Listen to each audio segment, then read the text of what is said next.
and I got the data from my team that said this individual's trying to sabotage our relationship with the business owner.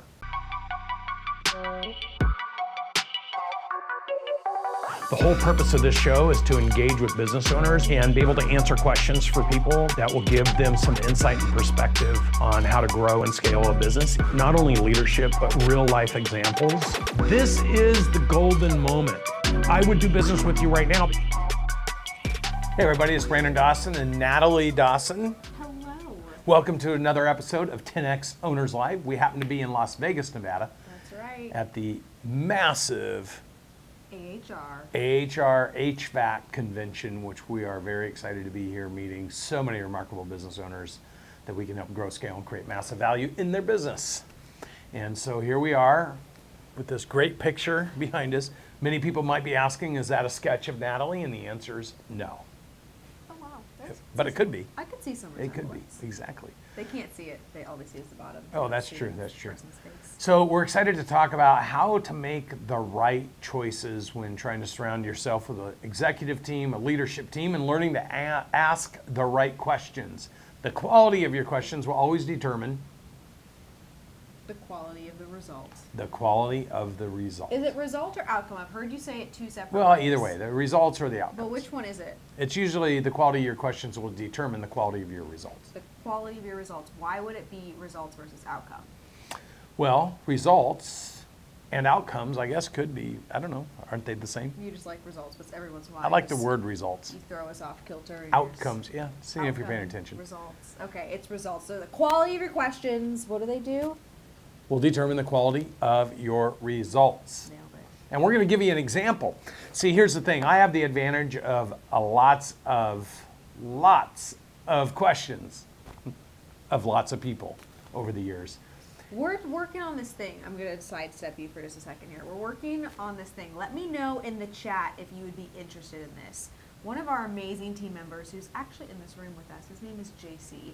He lovingly refers to Brandon as Google for Business. And ever since he said this to me a week ago, I can't unhear it. That's exactly what I think Brandon is. People ask him questions, like Google. You ask Google all your questions. Volume's a little low, And JC, then- they say. Oh, maybe should I get the mic up a little higher? Yeah. People ask questions. Is that better? I can't hear you. Volume is super low. No, not better. So. All right, I'm just going to do this until we figure this out. Brandon is like Google for Business. And so let me know in the chat if you would like us to put some content together around, like, I imagine people putting their question in a Google thing, but instead it says Google for Business, and it's Brandon answering the question. Is this interesting? Are we liking this? I see some yeses. You can say no. You can tell me that I have bad ideas. It's okay.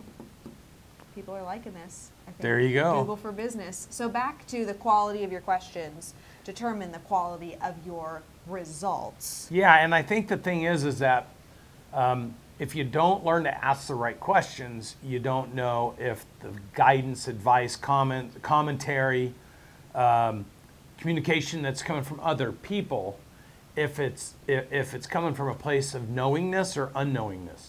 And I think what's important is that so many people rely on other people. They pull. So they're like, what do you think I ought to do?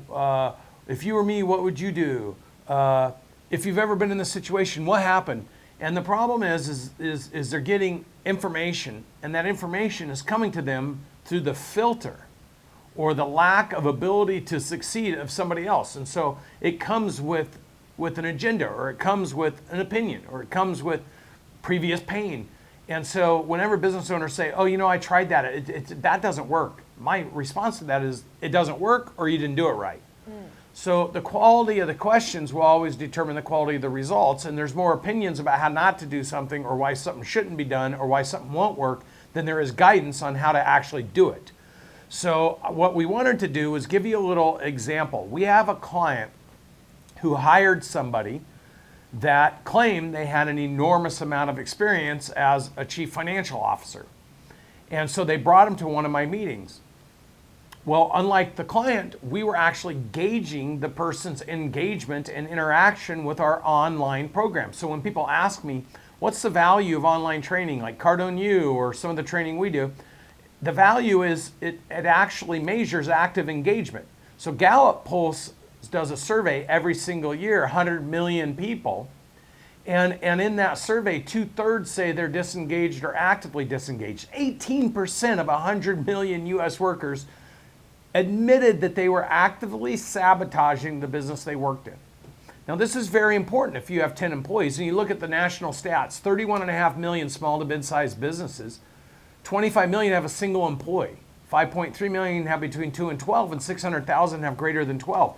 So if you're in that 5.3 or 600,000, so basically 6 million out of 31.5, so the top 20% of the small to mid-sized businesses, if you have 10 employees or more, that means 1.8 or 2 employees are intentionally sabotaging you, and 2/3 of your employees, 6 out of 10 or 7 out of 10, are actively or disengaged. So you want to know why it's hard to build a business? Well, when your people are disengaged and you're paying them, it pulls down the profitability and performance of the organization. And most importantly, it pulls down the belief of the people that your business can succeed, because the other people that are in the business are constantly demonstrating it can't, because they're not trying to help you build the business. Now, if you're a business owner and you're developing yourself and you're actively engaging your team, you should be able to know who those people are. But that's not a skill set most business owners have, because most business owners started, in fact, I did a podcast here at the HVAC meeting, and they talked about 70% of business owners start their business because they're technically inclined in the what they do.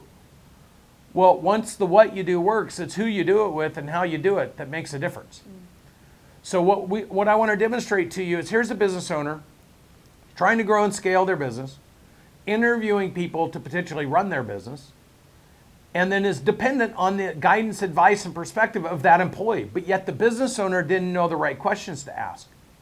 So the business owner brings this employee to one of my training programs, and that employee ranked my leadership program lower than any person that's ever gone through that program. I've run 1,000 people through it.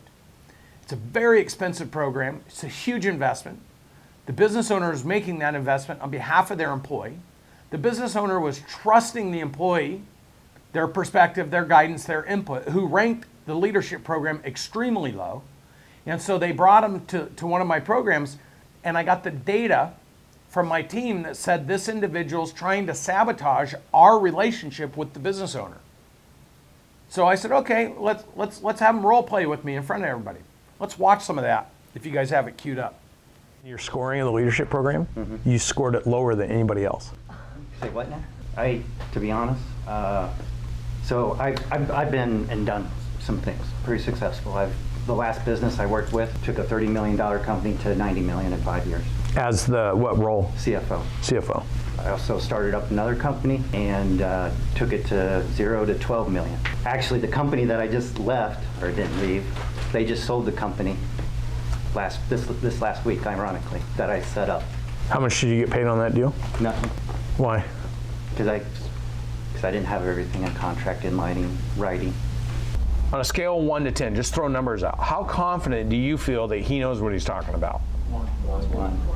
He's not presenting anything to this room that makes us feel like he can solve any of your problems. I wanted to get your attention.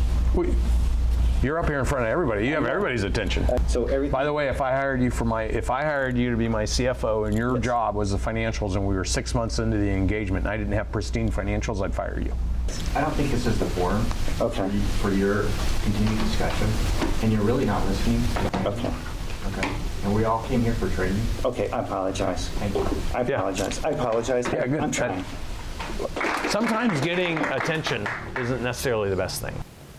Yeah, so, if you want to go to my YouTube channel, you can watch that whole interview, because that went on for quite a while, to the point where some of the other people in the group realized that, and that was the second day. So the first day I got him, the second day he came back up and tried to challenge me. If you go to that YouTube video, and the link will be in here, you can watch that whole interview, because the fact is they were not capable of running the business. You're going to find out if you just go pay attention to that YouTube clip. And if you're not subscribed to my YouTube channel, we're going to be doing more of these so that you can learn how to ask the right questions, because you'll find out all the bragging of all the businesses this person built. I asked him succinctly about each one of them, what he got out of it, and he said 0, 0, 0.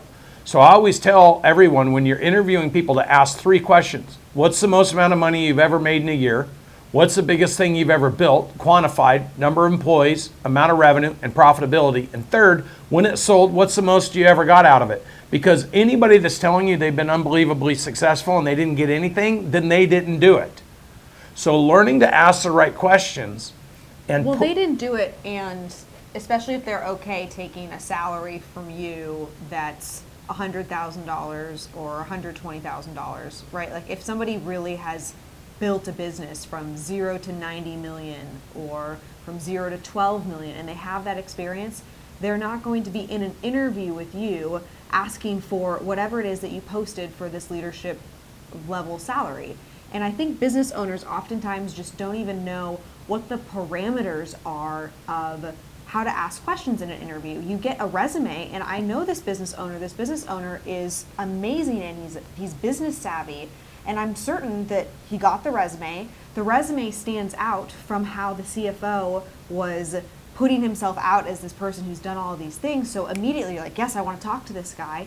You get them on the phone and they're able to kind of go around all these numbers that sound really big and sound really cool. But if you don't ask the questions that Brandon is specifically going through right now, you're really susceptible to having somebody pull the wool over your eyes. And here's the truth. The reason that he was telling that business owner that none of the things we were doing worked, it wasn't effective, is he did not want the business owner to learn what I was teaching because it would expose him. For sure. Now, here's the thing. You have to ask yourself, when you're getting opinions from your team, and I deal with this with business owners all the time. They come and they're like, I need this. We need to do this. This is a no-brainer. We have to do it. And then they go home and they call back and say, my business partner or my employees or my spouse say no.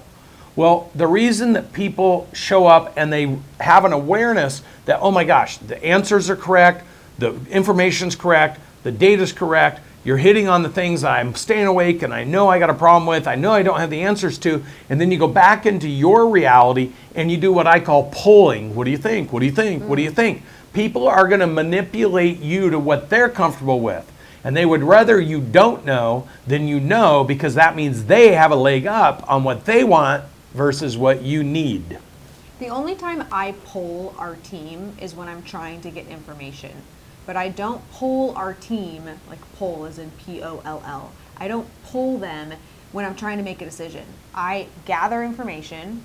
You need team members' guidance and insight. And sometimes people hear Brandon say this and they're like, oh, what about teamwork and collaboration? Make no mistake, we collaborate with our teams, but when you are responsible as a leader for a department or you're responsible for an entire organization, it's your responsibility to grab all of the information possible, but not to put the decision of doing something on all of those team members. That's your responsibility. You get to own that, and you either get to be wrong or you get to be right. But this polling thing is very commonplace with business owners who just don't quite know the difference between asking for information versus making the decision. And it's very dangerous. Is there another section to that, or is that it? Yeah, I think there is a second part of that. So if there's a second part to that, let's see it. How's your program holding me accountable for me filling out all the weeks?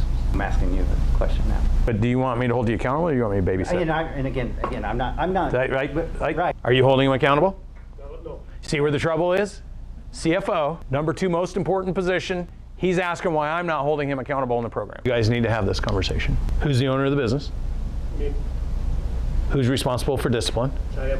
Who's responsible for accountability? I am. What are you expecting him to do on behalf of the organization? Oh man, you know. It's a little painful to watch. Yeah, it's painful. If you watch that whole, you got to watch that whole thing, because It's here's the great. thing.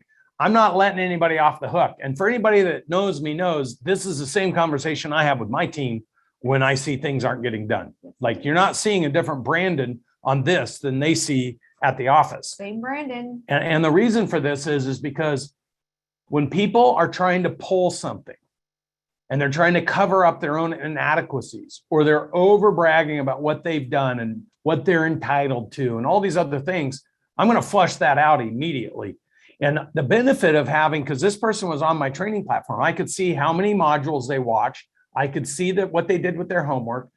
He was like 22% into a program that he should have been 80% into, and he's saying the program's not doing him any good. But apparently the program is failing because the program's not holding. Because I'm not him calling the guy accountable. and telling him you're not doing your job. Crazy. So look, it's ridiculous, but it's important you watch this, because the question I want you to ask yourself is, if you rolled out Cardone U to your whole team and said, going forward, we all need to train, we all need to be on the same page, we need to role play together, we need to come together as a team so the business can breathe, the business can go, we can duplicate, we can replicate best practices. We have to be a unified, consistent team handling the business in a way that builds confidence with everyone who engages us.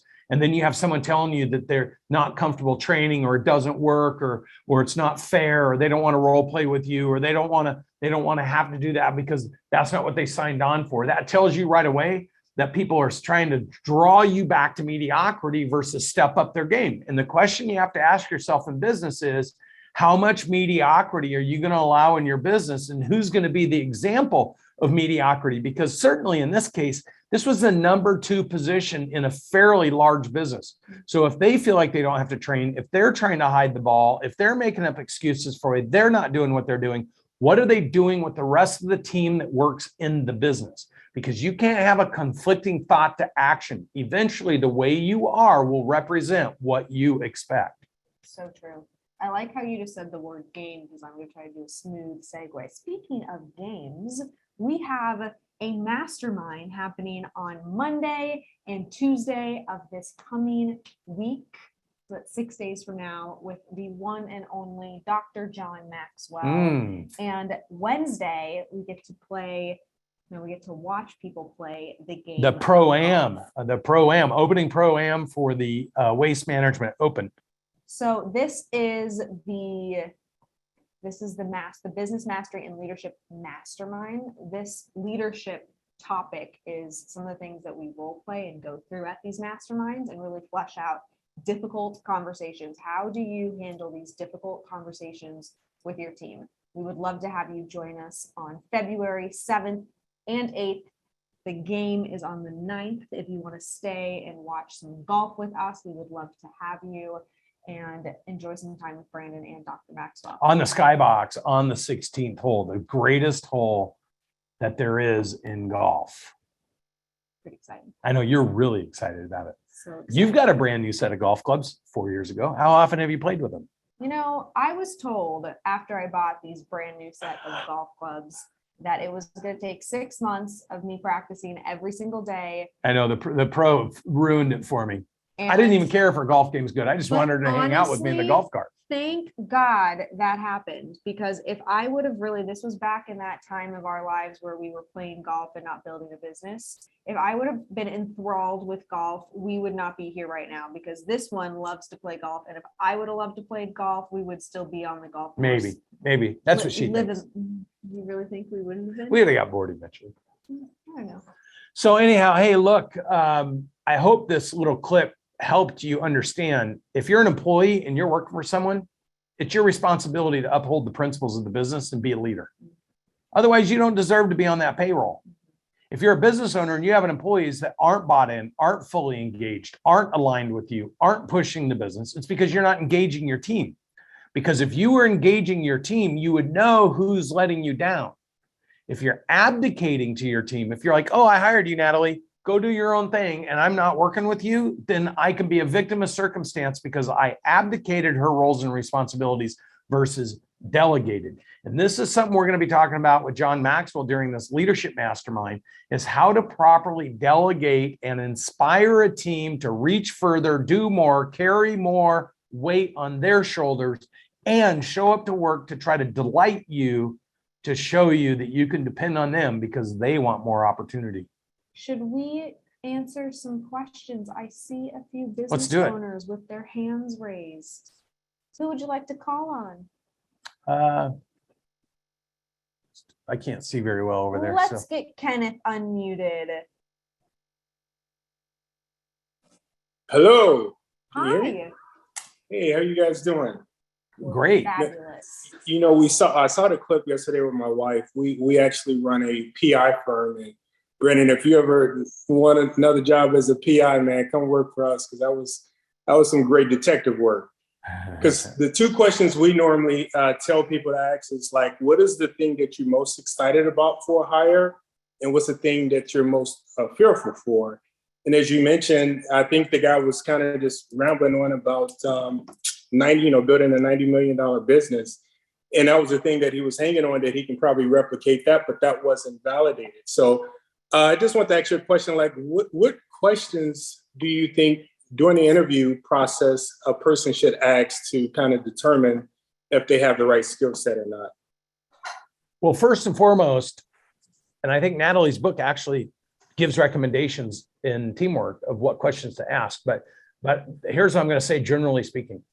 The quality of your questions, you guys heard me say this, will determine the quality of your results. Most business owners aren't clear about what they're trying to hire for and what they want an employee to do, so they don't ask the proper questions to see if the employee is actually qualified to do the things that they want them to do, expect them to do, but don't tell them that's what they want done. So it's very important for business owners to understand where the employee fits in, what the required tasks are going to be. And in fact, when we audited thousands of job descriptions over the last 10 years, we found that the people posting job descriptions would list 8 to 12 different items in the job description. And a prospective employee would identify with 3 to 5 of those, get hired on, but they would not be the 3 to 5 things that drove the most value for the business. So the employee is confused, and where there's confusion, there's failure. So they think, oh, well, you want me to make coffee and open the door and answer the phone and say hello and smile at people when they come in, but you forgot to mention you want me to book appointments, confirm appointments, make sure appointments are there so the business can generate revenue. You wanted me to actually follow up with clients or customers or patients to understand if we delivered at their expectation and delighted them. You didn't tell me any of that, and I hate the phones, but I make coffee great. Right. And so what happens is people self-identify, owners like, oh, I like this person and they seem so nice and they're so energetic and they show up well, so I'm going to hire them. But no one actually got to brass tacks. Can they do the things that drive the highest value for the business? So the first thing I say to business owners, go ahead and list your 12 things out and then force rank 1 through 12. What are the highest, most important objectives for that role for the business? And then make sure those 3 to 5 things are what you talk about in the interview versus making coffee versus setting appointments. Very good. Very good. I like that. And by the way, my grandfather was a captain of the Oregon State Police. So I grew up getting drilled with nice. Very nice. Very nice. Oh, very cool. Well, I hope to see you guys out here in Miami. I just moved out here to Miami from Chicago. So awesome. Well, we look forward to seeing you. Yeah. Absolutely. Thanks, buddy. Cheers. Who do you want to get unmuted next? You call it. I'm calling it. Okay, let's get Darren unmuted. Hey guys, how you doing? Good, Darren. How are Hi, you? Darren. Good. It's been a while. I was out at 10x360 back in October with you guys, and then Brandon, you pushed me pretty hard to platform. It took me a little bit, but Josh got me to sign up. So oh, good for you, man. We look forward to engineering your business. Yeah, we're just starting it. It was our first last week was our first week. Kate was sick this week, so I think our date has been postponed till later on this week to see what our next steps are. And I'm excited but nervous. Like you said, I'm learning a lot of things that as you say, what you don't know, you don't know. There's a lot of things I don't know after all these years in business, and you guys have brought a lot of that out over the last couple of programs when I came out to see you guys. So it's very nerve-wracking, but I'm excited because I need to make this change in order for us to grow. And I did get your book, Natalie. So I'm starting to read that. I just received it. So hopefully I can learn some things from that too. But basically I'm on information overload. That's good. So now I got to put it all together with your help. The biggest thing right now, guys, is I guess my question would be is, trying to get our team to understand my excitement about what I feel you guys are going to do for us and help us grow. And I think they're just nervous and scared themselves for change. And I'm having a hard time getting them aligned with what I feel our true potential is. And my excitement to grow the company, and I'm just having a hard time getting them to understand where I think we can go. And I guess that's the biggest thing I'm having a hard time getting them to understand, because we're platforming now. So they really got to be on board with this whole thing. It is a big investment. And I feel it's going to work, but then maybe it'll determine who's going to stay and who's not. Yeah. You So know? first and foremost, I think changing your language is really important, because you're talking about what we're going to do for you, but really this is what you're doing for yourself and your team.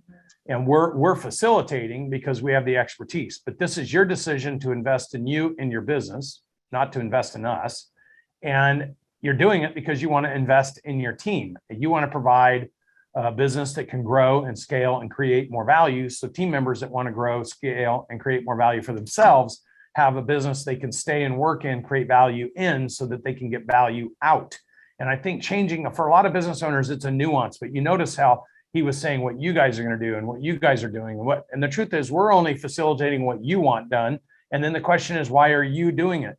And so the dialogue with the team is, look, I'm making a massive investment through the business in all of us, so we can achieve our personal, professional, financial goals, but it's going to take all of us to be able to do that together as a team. And I need to know my team's in, because I'm making a huge investment in all of us so that we can all achieve our goals through the business. So you notice the dialogue isn't about us and doing it for you. It's about you doing it for them, which positions you as the leader, but it also gives you a position of expectation.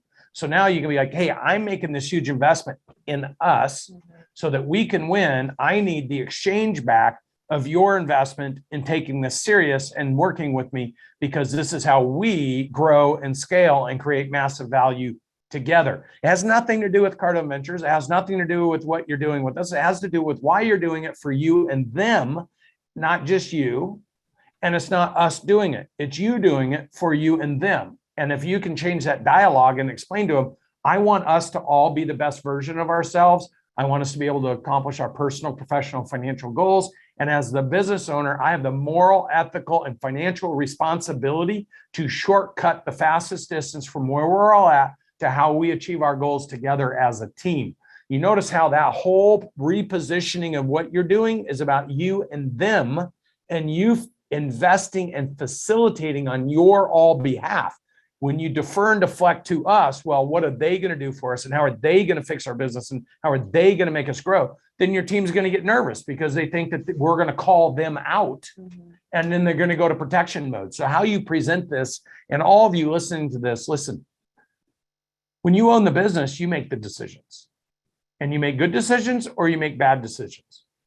And when you make good decisions or bad decisions, you need to explain to the team why you're making those decisions, what your expected results are, and why you're going for it, because it's about them and about you. It's not about the third party. So I think you need to own that and re-explain it to your team that every time I write a check for what we're doing here, I'm investing in my future and I'm investing in your future. And we need to invest in our future in order for the business to give us back in our lives what we want, personally, professionally, and financially. I think one of my pieces of advice on this is whenever I'm about to change something in our organization, whether that's organization-wide, there's new policies coming out, whether that's departments, I'm taking over a department right now, I always think about, okay, if I'm wanting this thing to change that I'm coming into, or that maybe is already a responsibility of mine, how do they see me change as I show up?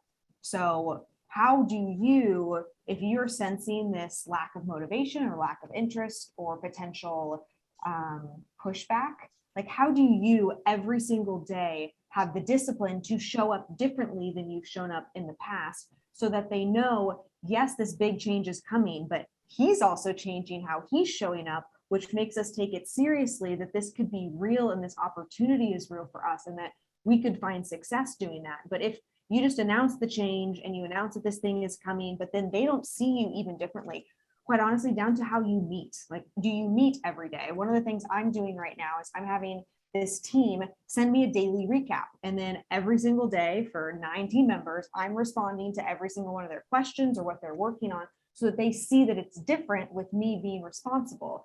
And those are small things that you can do to really infiltrate the change that you're trying to create. That I can see. I appreciate it. Yeah, I definitely have to look at the way I'm presenting it. I might have presented it to you a little differently, but I didn't present it to them that way. But I don't think it's making it. Maybe I'm not making it clear enough. The wording you guys have shown me here, I think I can change my wording to them to maybe. Good. And get have them you done to- PPF conversations with your team yet? We have started doing that. Yes, we have. Yeah, that'll make a big choice, because now you get to explain to them that the whole reason you're doing this is you're trying to find your employees' goals, personally, professionally, financially, 1-year goals, 3-year goals, 5-year goals, so that when we're platforming the business, we can show them how to achieve those goals when the business wins. So they feel like they're investing in something that they get an investment in return. That's the Sure. equity that you bring to your team, is identifying their goals and showing them how they can win doing things they never maybe thought were possible by helping you grow in your business. Yeah, I just sent those over to Kate, and we were supposed to discuss those this week. So we're right at that level right now. Awesome, buddy. Well, we're looking forward to working with you. Let's Appreciate call on it. Ruben. Ruben, come on down. Come on down, Ruben. Hey, Brandon, Natalie, wow. Nobody has given out this kind of content out there to business owners and helping. So I just got to thank you too for being an absolute powerhouse and inspiring all of us, and for doing this for free. Crazy that it is for free right now. So thank you guys. My question is, my team has turned into a remote environment team over the past couple of years. And we do lead generation, internet marketing for universities and colleges all across the US. About 20 employees that I have, but a lot of these employees have now grown where they're now starting to have some kids and some babies. So now we're starting to see babies pop into some of these Zoom calls. How would you address that? Because I am starting to see it. Some rock stars that we have, and then all of a sudden they started having babies, and they are getting a little bit unfocused because the babies are around. They refuse to get daycare for some reason. They're married and they have a wife that's at home, but yet still refuse to get daycare. How would you handle that on the HR side of things? If I were you, I would figure out how you can create a conversation around it, where if there's a professionalism that's being missed with clients, and there's just, something, it's like a noise distractions happens with people's dogs. It's not just children, right? There's like this professionalism as you're working from home. How do you create a conversation in the environment around how to minimize distractions with clients? If it is in a team environment, when we were virtual for a very long time, and some of our team members still are. I have a lot of grace for internal team calls and internal meetings that we're doing, just because I know that people need to eat and they need to figure out how to balance their lives. So we're not sticklers on that side of things. But when it does become a distraction to clients, I think people understand, and they even oftentimes feel bad about it if it causes somebody to divert their attention in a different way. I would be incredibly sensitive with how you handle this, and that might not be the answer that you're necessarily wanting. But as people do navigate working remotely, I think from the organization standpoint, if you can figure out a way to open the communication, but do it with a lot of gratitude and a lot of grace for what you're looking for and what the purpose is, which is to serve your clients. It's not to have the perfect Zoom call. I think people would be receptive to it, and it would be taken very welcoming. Yeah, I mean, look, just because people are working at home doesn't lower the expectations of the professional engagement that employees are supposed to have with clients or whatever. I will tell you that the world has gotten a lot looser just because so many people are working from home, and kids burst in on parents, and animals are barking in the background, and just every kind of disruption that you can have. And I will say people are getting more accustomed to that. But when you're in a business where your employees, while they're at home, are supposed to be conducting themselves the same way they would be if they were at work, then you just need to reaffirm what the policy is. And then you just got to remember that we're all human beings. Some people are going to violate those policies on accident. Some people are trying to manage multiple things. So sometimes you just have to ask yourself a question. If you have a top performer, and that top performer is trying to balance multiple things, but they're still getting the job done, the question is how do you take it easy on that person when somebody else is not a top performer and they're seeing that behavior, and then they're wanting to model and mimic that behavior, and yet they're not a top performer. So having your policy in place as an organization, professional organization, here's our expectations, especially when it comes to engaging clients or how we're perceived in the professional realm of what we're doing, And if you're working from home or you're working from the office, the expectation is the same. And then you just have to deal within the confinements of what your policies are. I do think it is one of the most optimal motivating conversations that you can have, because if they are new parents, all of a sudden their entire lives have just totally changed. And now they have a new reason for going out and being the best at everything that they do. And I know that it might not seem like that in that interim time where they're sleeping crazy hours and there's so many needs of a child. But Grant Cardone always talks about him having his 2 girls was the greatest thing to propel and fuel his growth. So if you thought about it like that, and you could start having conversations with your team members about, okay, let's revisit your goals. What are your goals? Maybe what they were before versus what they are now. And how can we align what those goals are to where this organization is growing? Because they likely have more of a fire to be great and to be able to provide a new type of world for their children. I just think, look, I think at the end of the day, when you establish a policy, and if you're going to be consistent with that policy, then it goes across the spectrum of the expectation. And if people are out of policy, then you address it. If you're going to be laxed with some, you're going to be laxed with all, because everyone models and mimics the behavior that they can most align with. And you guys remember that in business. So you're going to have to deal with this on a policy basis, and just make sure you communicate with your HR people, or, just make sure you communicate. Because here's the thing, a lot of business owners communicate, the intent is okay, but the way they communicate it is not. So just make sure that you confirm that the way you're communicating it is in alignment and in policy. So if you don't mind, that actually leads to my second question, because I like what you said, Brandon, about, how much mediocrity are you going to tolerate? And we have one media buyer who we give him about $250,000 a month to spend, and he only maybe makes 20% of that money profitable, when in reality, it should be about 60% of that money should be profitable. I want to have a conversation with them right away, because that's us, tolerating mediocrity, kind of drawing the line now. How do you have that conversation? Do you give them like a 30-day notice and say, hey, if this doesn't turn around and it's not at a 60% profit margin within the next 30 days, we got to talk about you leaving? Or how do you approach that? How do you have that conversation? I mean, we look at key performance indicators in real time, and if somebody's falling below the key performance indicators, then they get a verbal warning, then they get a written warning, and then they get a termination. Because at some point, if you're not going to abide by your policy, and other people are doing it, and you tolerate it, you send the message that it's okay to break policy. And I think you're looking for people that want to be top performers, and people who can excuse mediocrity will always justify it. Well, the 10x360, the MOI scale really does lay out how you create a structure for every role so that they understand what poor is and what average is. If somebody is poor or average, they really shouldn't be in your organization.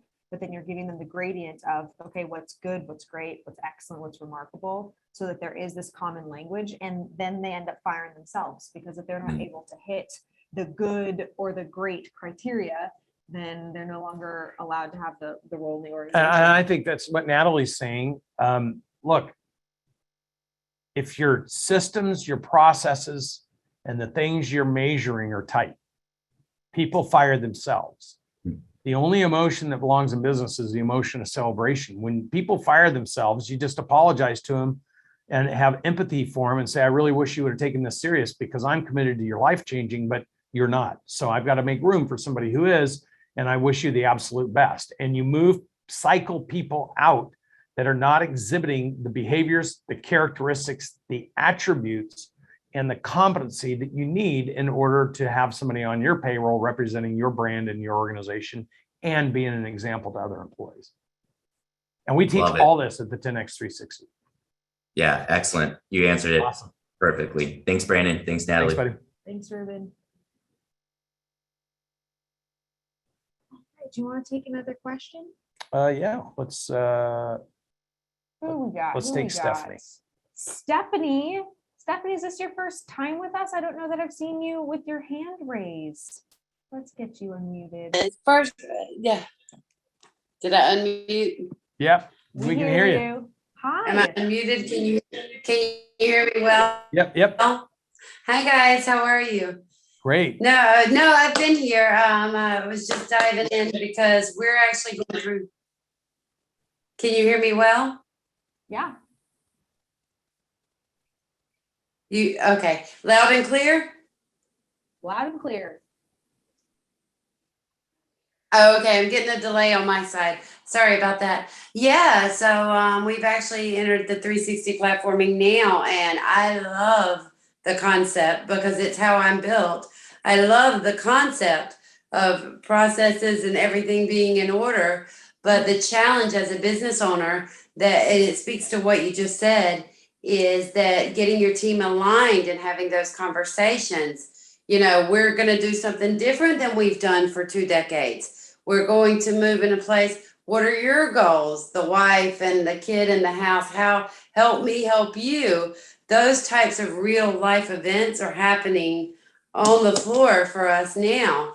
So it's interesting to see. And I like again speaking to what Brandon just said earlier. Like and you speak about all the time. I'm a process girl. I'm a busy mom. We have a busy business. I like things finite in order. But like things that I just heard one of the other owners speak about was we never had KPIs.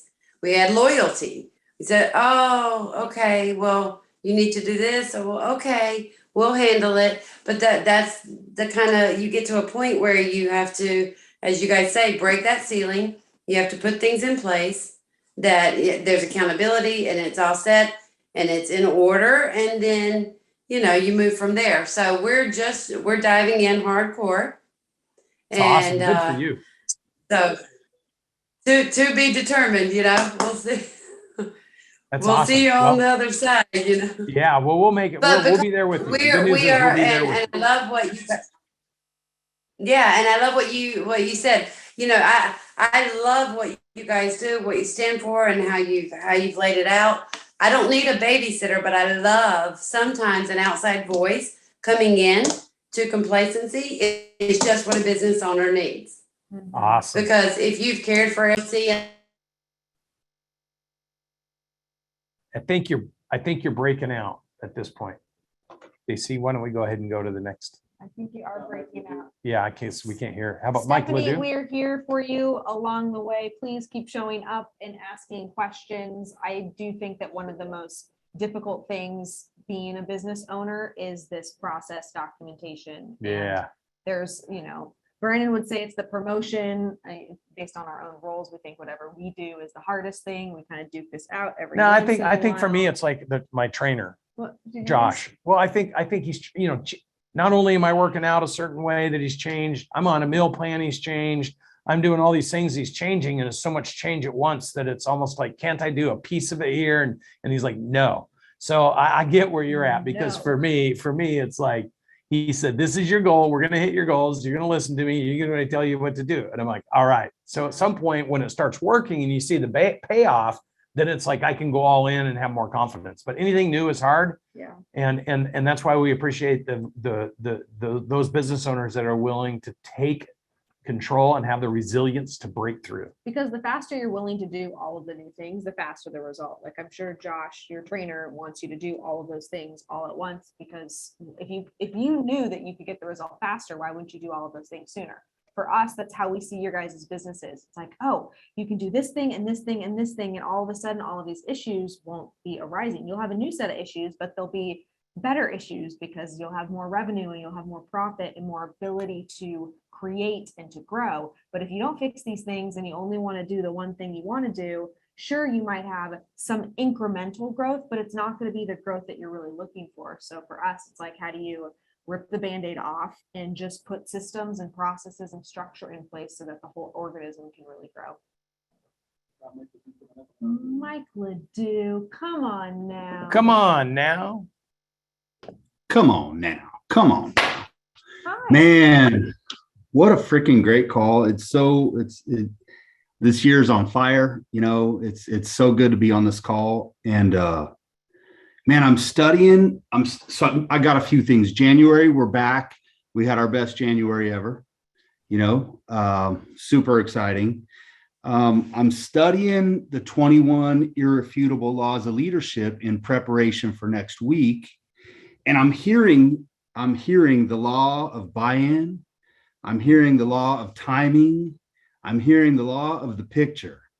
You know, I'm hearing it over and over again, and it's so remarkable. It's so remarkable to see. And I always tie this back to when I look at your core values. My business is the alignment piece of your business. And for anybody who's new on this call trying to figure out the Cardone Ventures thing, when Natalie or Brandon tells you, like, do this next, your ability to be disciplined and fall in alignment, that is, man, I struggle with it every day, but I hit it as hard as I can every day too. And man, that's so exciting to hear it, to see all the new faces too. Very exciting.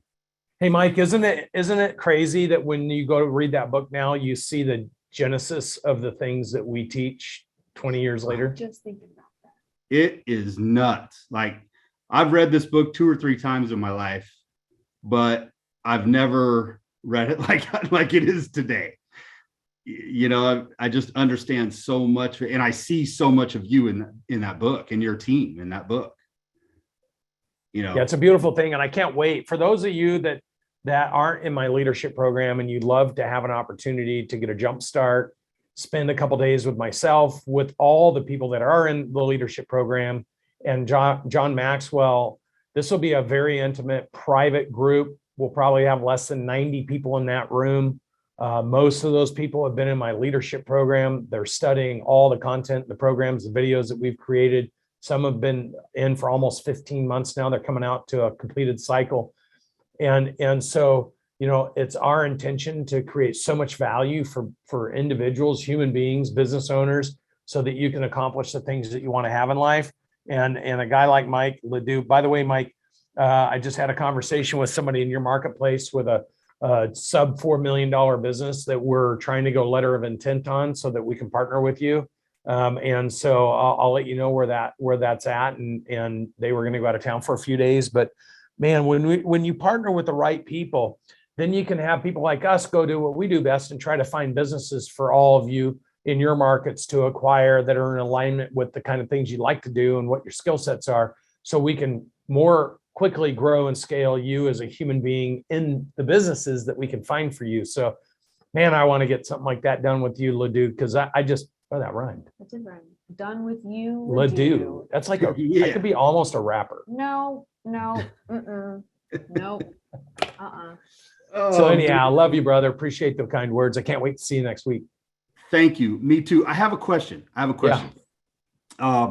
So I'm in the interview process with the guy, and I felt through the interview, I felt discipline. Through the interview process, by the way, which is remarkable, which I set up from exactly from the Perfect Hire. I found accountability, transparency, discipline, and results clearly coming out of this guy. But he ghosted me. Well, he didn't ghost me. He declined the core value presentation. And I'm wondering if in the future, if I feel someone who's given me the depth of core values, should I have just in the interview number 2 just said, hey, talk to me about inspiration and alignment, because I want to know where you're at. No, hey, I think let me answer this. Yep. So you created a process for interview candidates. You followed the process, and you were excited about the candidate, and you gave them one last thing to do, which is present to you the core values, how they would apply them in your business, and how they would live with those core values. And they declined it and didn't take the job, right? Yes. That's all you needed to know. All you need to know. Okay. And sometimes we try to make exceptions. We just went through this Every time you make an process. exception, you get burned. Over the last couple of months, Yeah. we've gone through this process. And every time there's this pushback, we try to rationalize it. It is a red flag, but we try to oh, maybe this is what's going on. Or he and I will come up with some story. Oh, maybe this is what's happening, and we just don't really know.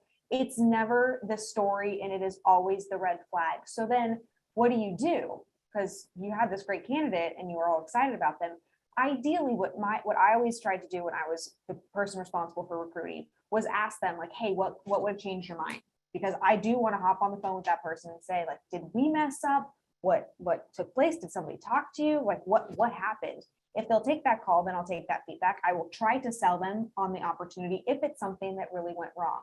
If it isn't something that went wrong and they don't want to give me feedback, that's okay. That just means that we don't have a big enough pipeline. So how do I get more qualified candidates? What do I have to do to go back to the start, which doesn't feel fun, but then you have more confidence because you're going to get 5 candidates who are remarkable instead of just doing the thing that only got you 1 good candidate that was remarkable. And anytime we've missed on something and kept the ball going, we've always hired somebody better. Every time. So sometimes the universe has a way of working out for good people. Mhm. It's better to have them opt out of something you ask them to do before they're on your payroll than having them opt out of something you need them to do when they're on your payroll. So true. And just think of the nerve. Like, this is the greatest opportunity. I think about this all the time. I said this to a candidate today. I got a little chatty, and it's like, from my standpoint, he didn't know, first of all, he didn't know that I was who I am in our business. And he was like, so, I've heard this person's experience who's on the interview with me, but Natalie, tell me about your experience with Cardo Ventures. I was like, I'd love to tell you about my experience with Cardo Ventures. Did you tell them It's how been- amazing your boss was? It's been fantastic. My boss can be kind of a jerk sometimes. Just kidding. He's awesome. But I started going into it, and I said to him, it's like, this is the opportunity of a lifetime for somebody who is willing to show up and wants to be a top performer and grow with an organization. It's the opportunity of a lifetime. So take it or leave it. Somebody else will take it because it is the opportunity of a lifetime. When you have that much confidence about what your business is creating and the systems and the way that you set people up for success, you can look people in the face and really feel that way.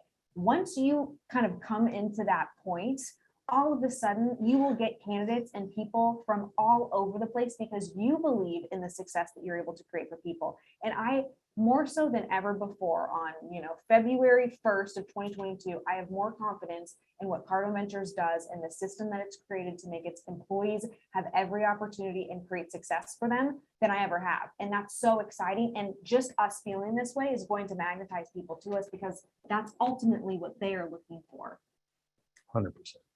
100%. Thank you. I totally Awesome, buddy. agree. Thank you. Come on now. Come on now. One more question. Yeah. Who should we bring on? How is it that time already? I don't know. So sad. Rochelle, what's up, Rochelle Schwartz? Hi. Hi, how are you? Great. So I signed up for 10X 360 Awesome. and it's terrifying because I'm that like prototype girl who started her business very much just by default skill set, really no business knowledge or background. And it's gotten me stuck in many places. So I'm hoping that we could open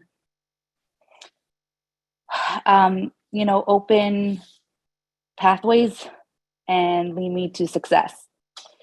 My question is, and what I'm gaining from this conversation is, I think I have a limiting belief in one of my employees who I believe is kind of irreplaceable just because she's like my top sales girl and she has 20 years of experience in the field. But she's quite stuck in the way she operates, opposes change. Is it a limiting belief of mine to think that like she's not replaceable? Yeah, I think it's always a limited belief to think that people aren't replaceable, including business owners. So I think the fact is that if you're a good business owner, then you have a system that you create that allows ordinary people to create extraordinary results. That's right out of E-Myth, Michael Gerber. That is the purpose to be a business owner, to be in business, is so that you can model, mimic, and have people master best practices that create top results for the organization by engineering the best way to do each and everything possible, scripting the way to have a conversation about what you do, identifying the most common objections that will come up in that conversation, and then scripting how to address the objections before they're an objection, because most objections are actually unanswered questions because people are missing knowledge and information to make a good decision. And then asking the right questions so that the person that you're communicating with can actually see the justification, the rationale, or the intent behind working and going forward with you. All that's processing things out. And if you're doing that and you're able to replicate it and duplicate it, then anybody can come in and learn it. When you trap yourself with a key person, the unicorn mentality, oh my gosh, I got to hold this person so tight because I'll never be able to find anybody like them. You're not going to help them be the best version of themselves. Don't let me go, baby. You're not going to help them be the best version of yourselves, of themselves. And your job really is to show that anybody can do it. And it takes pressure off the system. So I think what you got to do is go to that person and say, here's the big thing. When you have a unicorn that's doing so well in your organization, most business owners start to become afraid of them and they unconsciously push them out. What I would recommend you do is you go to that person and you say, hey, I'm ready to take my business to another level of success. I want to create an opportunity to work with you so we could create 25 people doing what you do. And if you help me do that, for every person we create that does it, not only will you get the income from what you do, but I'll give you an override off of all the production they do. And you convert that key person into a partner who then sees that if they help you train all those people, they can go from making their 100, 150 to making 500,000 a year, because their fear is if they show you how they do it, you'll get rid of them and hire cheaper labor. So what you have to understand is the context and contrast to how you think to how they think, and then come to a compromise of how you as a group go forward, tackle this issue and become partners in creating more scaling through the business by duplicating and replicating what allows them to be successful. And then you and them model, mimic, and then teach others to do that. And you let them win when you win. One of my favorite Grant Cardone quotes is, you will hate the things that you become dependent on. And so if I know that I'm dependent upon this employee because I have abdicated so much to them and I let them do whatever they want because they're just great, or I view them as this unicorn, I know that I'm going to resent that person because I put them in a position where I'm so dependent upon them. And so how do you remove the dependency? As it, to me, I really do view it as a favor to that person. Like, I can't put that person in this situation where I'm causing this issue with them. And that's the same way with clients. Like, you will resent the client that you have who is your biggest client and the most revenue generating client for your business, because all of a sudden they can make demands and they can do things and you're not willing to. And you become afraid if they leave. So dependent on them. So it's this self-preservation. You're protecting yourself, but you're also protecting them inside your organization, because you really are thinking of, how do I set this person up for success? Nobody is set up for success when they are the unicorn. It's just that they can't thrive in that environment because they're stuck always being the unicorn in that thing. So they're not really able to achieve their goals, and the organization isn't allowed to grow around them. With that, I know we have this awesome event happening next week. I would just like to bring up the slide one last time on this 10X Owners live call. Who is going to be at this mastermind? If you would put it in the chat, say me. I would love to see who's coming. Mike Austin, can't wait to see you. Jason Bosch, David, Josh Dawson, can't wait to see you. We're going to have an awesome group of people. Oh, look at all of these business owners. It's so cool. And quite honestly, being around these business owners, if you are struggling with accountability and you're struggling with finding a like-minded group of people, yes, Brandon Dawson and John Maxwell are going to bring fire to Arizona. However, one of the greatest parts about coming to in-person events is meeting other business owners who are going through similar struggles or have been through them and have successfully navigated the waters, so that then you're able to network, create relationships, and really find an accountability group that doesn't exist if you don't show up in person. So we'd love to have you there. Can't wait to see those of you who are going to be there. And any final words for 10X Owners Live? Oh, I just love this show. I appreciate everybody spending your Tuesday evenings with us. And look, it's our intention to give you guidance, advice, and help you accomplish the things that you set forth as your goals and objectives. And if you don't have goals and objectives, then it's hard to accomplish them. So true. Thank you for joining us, and we'll see you next week on the next edition of 10X Owners Live. Bye, guys. The whole purpose of this show is to engage with business owners and be able to answer questions for people that will give them some insight and perspective on how to grow and scale a business. Not only leadership, but real life examples. This is the golden moment. I would do business with you right now.